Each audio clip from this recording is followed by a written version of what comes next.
اس مجلس کا سب پر مختلف اثر پڑے گا، صرف یہی مجلس نہیں، ہر مجلس میں جیسے حتیٰ نماز جماعت جو آپ پڑھ کر نکلتے ہیں مسجد سے، وہ 2 رکعت نماز، وہ 4 رکعت نماز، وہ 3 رکعت نماز کا کچھ دیر تک ہمارے اوپر اثر رہتا ہے۔ نماز سے پہلے اثر شروع ہوتا ہے، نماز کے بعد کچھ دیر تک رہتا ہے، تبھی تو کچھ دیر تک رہتا ہے کہ اللہ کو تو پتا تھا نا، اس لیے وہ دن میں 5 مرتبہ پڑھواتا ہے تاکہ وہ اثر زائل نہ ہونے پائے، وہ صحت بحال رہے، بیماری نہ آنے پائے۔ ایسے ہی اس مجلس کا بھی ایک اثر ہے کہ ہم کسی ماحول میں جاتے ہیں، وہاں کا ایک اثر ہے۔ جتنی دیر ہم مجلس میں بیٹھے رہیں گے، ہر شخص جس کی جتنی تعلیم اور جس کا جتنی معلومات اور جس کی جتنی معرفت ہے، اس کے لیے اثر مختلف ہے۔ یعنی چھوٹا سا بچہ بھی خالی ہاتھ نہیں جائے گا۔ وہ جو بچے مجلس میں آ کے کھیل رہے ہیں نا، وہ بھی مجلس میں آ کر کھیل رہے ہیں، مگر جائیں گے تو حسینی جذبے کے ساتھ۔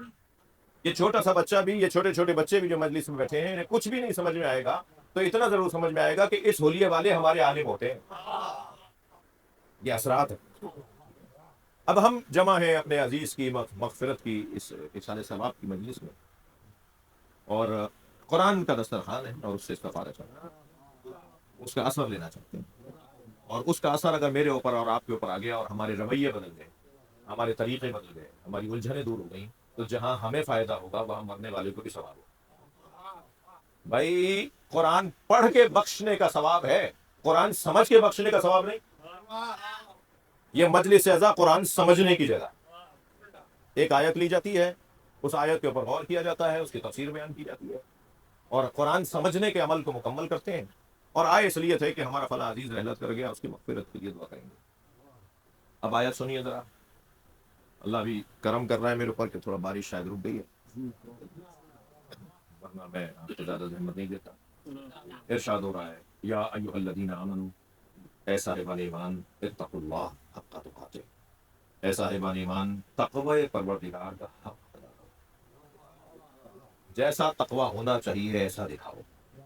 اچھا، مومنوں کو اللہ کہہ رہا ہے کہ متقی ہو جاؤ، اس کا مطلب یہ ہے کہ ہر مومن متقی نہیں ہوتا، ہر انسان مسلمان نہیں ہوتا، ہر مسلمان مومن نہیں ہوتا، ہر مومن متقی نہیں ہوتا، ہر متقی خلیفہ نہیں ہوتا، ہر متقی سربراہ نہیں ہوتا، ہر متقی ہماری امامت نہیں کرے گا۔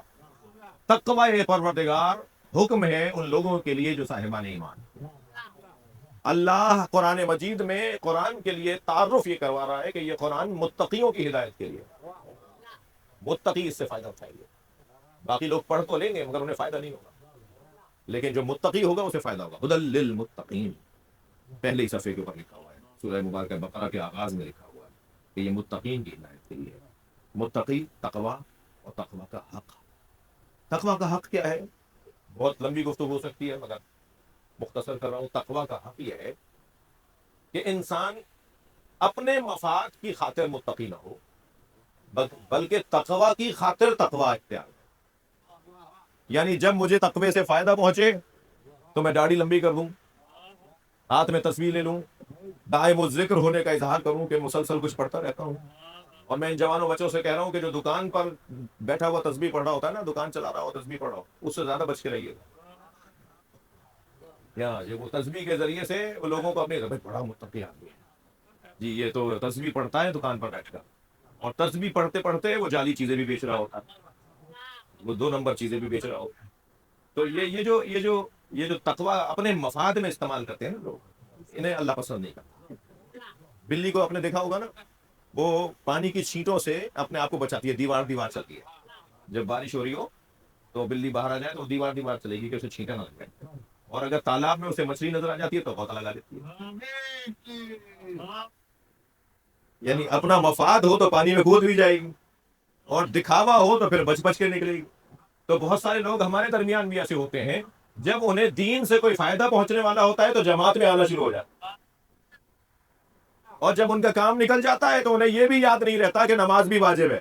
اور معاف کیجیے گا، جب یہ الیکشن ہوئے، انتخابات ہوئے، ہمارے سیاستدانوں کو بھی غریب آدمی جب یاد آتا ہے جب ان کا ووٹ کا وقت آتا ہے، اور جب ووٹ دے دیا جاتا ہے اور وہ جیت جاتے ہیں تو پھر آپ ذرا کارنامہ دکھائیے، ان سے مل کے تو دکھائیے۔ وہ آپ سے ملیں گے ہی نہیں، آپ ان کو پتہ ہی نہیں ہوگا۔ میرے مولا فرمانے، مالک میں جہاں تمہیں گورنر بنا کر بھیج رہا ہوں، وہاں روزانہ عوام سے ملنے کے لیے وقت طے کرو۔ میرا گورنر، میرا افسر، میری حکومت میں جو افسران ہیں وہ عوام سے کٹ کے نہ رہیں، اور فرمایا تم مشوروں کے لیے اچھے اچھے لوگوں کو ضرور رکھنا، مگر تمہارا سب سے اچھا مشیر عوام ہے. ان کے ساتھ بیٹھنا، ان سے مشورے لینا، ان کی رائے لینا، اور ان کے احساسات کو سننا، اور ان احساسات کو سننے کے بعد معقول انداز سے انہیں آگے بڑھانا. فرمایا میں 9 طرح کے لوگوں کے حوالے تمہیں کر رہا ہوں، تمہارے حوالے 9 طرح کے لوگ کر رہا ہوں.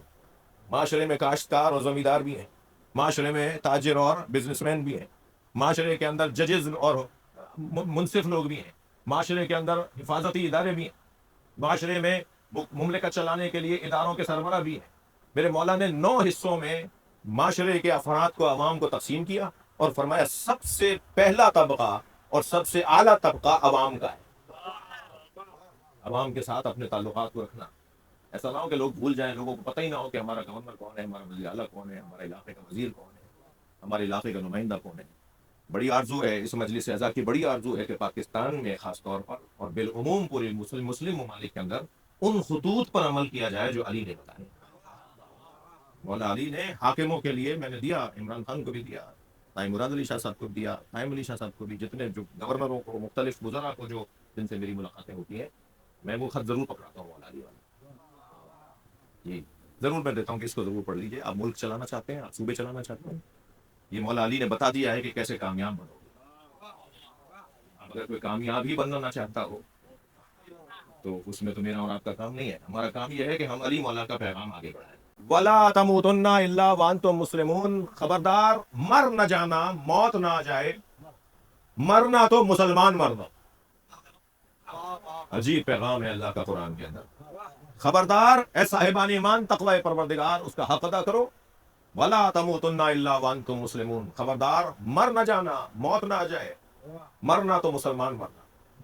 مسلمان جینا کتنا ہنر ہے کوئی سلمان سے پوچھے، اور مسلمان مرنا کتنا ہنر ہے کوئی مالک اشتر سے پوچھے. مسلمان جینا پھر آسان کام ہے، مسلمان مرنا، مسلمان جینے سے زیادہ مشکل کام.